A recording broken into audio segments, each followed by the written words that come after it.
નમસ્કાર. દિવસભરના તાજા સમાચારોમાં તમારું સ્વાગત છે. તમારી સાથે હું છું પિનલગીરી ગોસ્વામી. સમાચારો વિસ્તારથી જાણીએ એ પહેલા મહત્વના સમાચારો ઉપર એક નજર. મિત્રો, આજની વિડીયોમાં વાત થશે રાજકોટમાં 3000 કેન્સર વોરિયર્સ ગરબા રમશે. સરકાર સામે આંદોલનનું રણસીંગું. વિઝિટિંગ ફેકલ્ટીના તબીબોના પગારમાં થયો છે વધારો. ફ્લેવરવાળી દેશી દારૂ બનાવતું કારખાનું ઝડપાયું. વિદ્યાર્થીને ઢોરમાર મારનારા શિક્ષકની ધરપકડ કરવામાં આવી. 30 ગામના લોકો સાથે 10 કરોડનું ફ્રોડ. ટ્રેન લૂંટવા યુટ્યુબમાં વિડીયો જોઈને રચ્યું ષડયંત્ર, બંનેની ધરપકડ કરવામાં આવી. ગરબા અંગે હર્ષ સંઘવીનું મોટું નિવેદન. PMJAYનું પોર્ટલ રાબેતા મુજબ ચાલુ. બુલડોઝરની કાર્યવાહી પર પ્રતિબંધ યથાવત. સદગુરુના આશ્રમમાં પોલીસનું સર્ચ ઓપરેશન. સુરેન્દ્રનગરમાં રહેતા લોકો માટે કામના સમાચાર. અને હિના ખાન વીક વગર સ્પોટ થઈ હતી. હવે મિત્રો સમાચારો વિસ્તારથી. લોકપ્રિય ટીવી અભિનેત્રી હિના ખાન તાજેતરમાં એક કાર્યક્રમમાં દિલ્હી ગઈ હતી, જ્યાં પોતાનું કામ પૂરું કરીને અભિનેત્રી હવે મુંબઈ પાછી આવી રહી છે.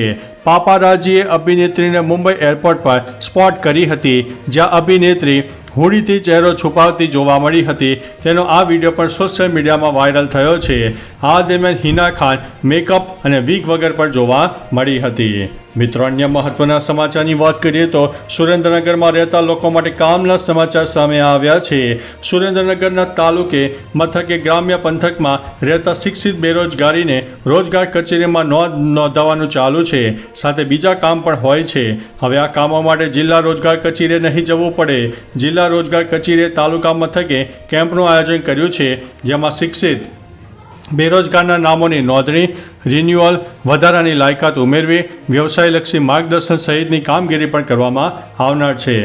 મિત્રો, અન્ય મહત્વના સમાચારની વાત કરીએ તો સદગુરુના આશ્રમમાં પોલીસનું સર્ચ ઓપરેશન. પોલીસે તામિલનાડુમાં આવેલા સદગુરુના ઈસા ફાઉન્ડેશનના આશ્રમમાં મોટું સર્ચ ઓપરેશન હાથ ધર્યું છે. ACP રેન્કના અધિકારીની આગેવાનીમાં 150 પોલીસ અધિકારીઓની ટુકડીએ આશ્રમની તપાસ શરૂ કરી છે. પોલીસે આ કાર્યવાહી મદ્રાસ હાઈકોર્ટના આદેશ પર કરી છે, જેમાં ફાઉન્ડેશન સામે નોંધાયેલા તમામ ફોજદારી કેસોનો અહેવાલ માંગવામાં આવ્યો હતો. સર્ચ ઓપરેશનમાં 3 DSP રેન્કના અધિકારીઓ પણ સામેલ છે. મિત્રો, અન્ય મહત્વના સમાચારની વાત કરીએ તો બુલડોઝરની કાર્યવાહી પર પ્રતિબંધ યથાવત. દેશભરમાં ચાલી રહેલા બુલડોઝર કાર્યવાહી મામલાની સુનાવણી વખતે સુપ્રીમ કોર્ટે કહ્યું છે કે કોઈ આરોપી કે ગુનેગાર છે ફક્ત તે કારણે તેની મિલકત તોડી પાડવાનો આધાર ન હોઈ શકે. સુપ્રીમ કોર્ટે સ્પષ્ટતા કરી છે કે જાહેર માર્ગો અથવા તો સરકારી જમીન પર કોઈ અનઅધિકૃત બાંધકામને રક્ષણ આપવામાં આવશે નહીં. આ દરમિયાન સુપ્રીમ કોર્ટે ટિપ્પણી કરી હતી કે અમારી સૂચનાઓ દરેક માટે હશે, પછી ભલે તે કોઈ પણ ધર્મ કે સમુદાય હોય. મિત્રો, અન્ય મહત્વના સમાચારની વાત કરીએ તો PMJAYનું સર્વર ડાઉન થઈ જતાં 2 દિવસથી આખા દેશમાં પોર્ટલ ઇસ્યુ હતો. આ મામલે તાત્કાલિક કાર્યવાહી કરીને નિરાકરણ કરવામાં આવ્યું છે. તમામ પ્રક્રિયા રાબેતા મુજબ ચાલુ થઈ ગઈ છે. ઉલ્લેખનીય છે કે હાલ ગુજરાતમાં PMJAY યોજનાનો દર્દીઓને NHA પોર્ટલ થકી રજીસ્ટર કરીને લાભ અપાય છે. કોંગ્રેસના પ્રદેશ અધ્યક્ષે આ મામલે સરકાર પર સવાલો પણ ઊભા કર્યા હતા. મિત્રો, અન્ય મહત્વના સમાચારની વાત કરીએ તો ગરબા અંગે હર્ષ સંઘવીનું મોટું નિવેદન. હર્ષ સંઘવીએ ફરી એક વખત મોડી રાત સુધી ગરબા રમવા માટે મોટું નિવેદન આપ્યું છે. તેમણે કહ્યું છે કે અન્ય લોકોને તકલીફ ન પડે તે રીતે લાઉડસ્પીકર બંધ રાખીને મોડી રાત સુધી ગરબા રમી શકાશે. નવરાત્રિમાં વેપારીઓ પણ મોડી રાત સુધી વેપાર કરી શકશે. સાથે તેમણે જણાવ્યું છે કે શેરી ગરબા અને જાહેર ગરબા માટે પોલીસ સાથે મળીને અલગ અલગ નિયમ બનાવવામાં આવશે, જેનું પાલન પણ કરવાનું રહેશે. મિત્રો, અન્ય મહત્વના સમાચારની વાત કરીએ તો ટ્રેન લૂંટવા યુટ્યુબમાં વિડીયો જોઈને રચ્યું હતું ષડયંત્ર, બંનેની ધરપકડ કરવામાં આવી છે. બોટાદના કુંડળી ગામ નજીક ટ્રેન ઉઠલાવવાના કાવતરામાં રાણપુર તાલુકાના અડાઉ ગામના 2 શખ્સોને બોટાદ જિલ્લા પોલીસે ઝડપી પાડ્યા છે. ઉલ્લેખનીય છે કે 25 સપ્ટેમ્બરે મોડી રાત્રિના ઓખાથી ભાવનગર જતી ટ્રેનને બોટાદના કુંડલી ગામ નજીક ઉઠલાવવાનો પ્રયાસ કર્યો હતો. સામે આવેલી માહિતી અનુસાર 2 શખ્સોએ ટ્રેન લૂંટવા યુટ્યુબમાં વિડીયો જોઈને ષડયંત્ર રચ્યું હતું. બંનેની ધરપકડ કરવામાં આવી છે. મિત્રો, અન્ય મહત્વના સમાચારની વાત કરીએ તો 30 ગામના લોકો સાથે 10 કરોડનું ફ્રોડ. છત્તીસગઢના બલરામપુર જિલ્લાના 30 ગામોના લોકો વધુ રિટર્નની લાલચમાં 10 કરોડ રૂપિયાની છેતરપિંડીનો ભોગ બન્યા છે. આ ફ્રોડ એક એપ્લિકેશન દ્વારા કરવામાં આવ્યું હતું.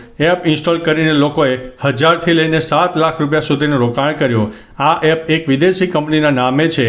લાખો લોકોના રૂપિયા ફસાયા બાદ એપમાંથી પૈસા ઉપાડવાનું બંધ થઈ ગયું હતું. 50થી વધુ લોકોએ ફરિયાદ નોંધાવી છે. ફ્રોડનો આંકડો 30 કરોડથી પણ વધારે જઈ શકે છે. મિત્રો, અન્ય મહત્વના સમાચારની વાત કરીએ તો અમદાવાદના વટવામાં વિદ્યાર્થીને ઢોર મારવાની ઘટનાનો આરોપી શિક્ષકની ધરપકડ કરવામાં આવી છે. સામે આવેલી માહિતી અનુસાર મામલો ડીઈઓ કચેરી અને શિક્ષણ મંત્રી સુધી પહોંચ્યો હતો. ઉલ્લેખનીય છે કે શિક્ષક છેલ્લા 5 વર્ષથી શિક્ષક તરીકે ફરજ બજાવે છે અને છેલ્લા 1.5 વર્ષથી માધવ સ્કૂલમાં શિક્ષક તરીકે કામગીરી કરી રહ્યો હતો. મિત્રો, અન્ય મહત્વના સમાચારની વાત કરીએ તો ગાંધીનગર ગુજરાતમાં ફરીથી દારૂ ઝડપાયો છે.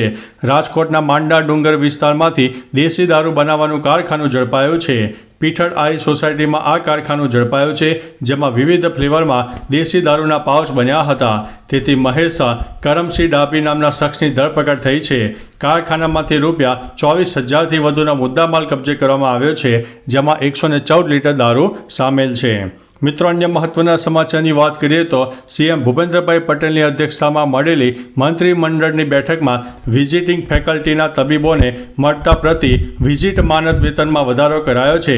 50 કિલોમીટર સુધીના અંતર માટે માનદ વેતન 700થી વધારીને 1000 રૂપિયા, 51થી 100 કિલોમીટર માટે 800થી વધારીને 1250 રૂપિયા, 100 કિલોમીટરથી વધુ અંતર માટે 900થી વધારીને 1500 રૂપિયા કરવામાં આવ્યું છે. પીડિયાટ્રિશિયન અને જનરલ ફિઝિશિયનના પગાર પણ વધી ગયા છે. મિત્રો, અન્ય મહત્વના સમાચારની વાત કરીએ તો સરકાર સામે આંદોલનનું રણશીંગું. રાજ્ય સરકાર સામે વધુ એક આંદોલનનું રણશીંગું ફૂંકાયું છે. રાજ્ય રેશન શોપ ડીલર એસોસિએશન દ્વારા જાહેરાત કરવામાં આવી છે કે 1 ઓક્ટોબરના રોજ સમગ્ર રાજ્યના 17,000થી વધુ રેશન શોપ ડીલરો દ્વારા રેશનિંગના જથ્થાનું વિતરણ કરવામાં નહીં આવે તેવું આયોજન હતું. 72 લાખથી વધુ પરિવારો રેશનિંગના જથ્થાથી વંચિત રહ્યા હતા. જ્યાં સુધી સરકાર આ માગણી નહીં ઉકેલે ત્યાં સુધી હડતાળ યથાવત રહેશે. મિત્રો, અન્ય મહત્વના સમાચારની વાત કરીએ તો રાજકોટમાં 3,000 કેન્સર વોરિયર્સ ગરબા રમશે. નવલી નવરાત્રિમાં ખેલૈયાઓ મન મૂકીને ગરબે ઘૂમવા તૈયાર છે. જો કે આ વચ્ચે દેશમાં પ્રથમ વખત રાજકોટ શહેરમાં બુધવારે એટલે કે નવરાત્રિના પ્રારંભની પૂર્વ સંધ્યાએ કેન્સર કેર ફાઉન્ડેશન દ્વારા કેન્સરગ્રસ્ત દર્દીઓ માટે 1 દિવસીય નવરાત્રિનું આયોજન કરવામાં આવ્યું છે. ગરબા રમી રાજકોટના તમામ કેન્સર વોરિયર્સમાં મા શક્તિની આરાધના સાથે ભક્તિ પણ કરશે અને આ પીડાને સહન કરવાની શક્તિ માગશે.